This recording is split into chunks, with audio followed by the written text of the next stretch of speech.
छत्रपती शिवाजी महाराजांचा हा जो विचार आहे तो विचार घेऊन आज कुणी जरांगे फुलायत असतील, आणखीन कुणी फुलायत असतील, त्या ऐक्याच्या विचाराला ज्यांनी हातभार लावला त्या सगळ्यांना आपण लोकांनी सहकार्य केलं पाहिजे.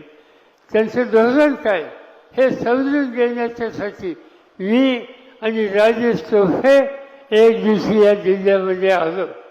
जरांगे फाटरला भेटलो, त्यांना विचारलं तुमचं म्हणणं काय, आणि त्यांना एकच विनंती केली की तुम्ही या राज्यात जो जो कष्ट करतो, जो जो मेहनत करतो आणि शेतकऱ्यांच्या हिताची जपणी करतो, तो कोणत्याही धर्माचा, कोणत्या विचाराचा, त्या सगळ्यांना बरोबर घेऊन सामाजिक ऐक्य आपण मजबूत ठेवू.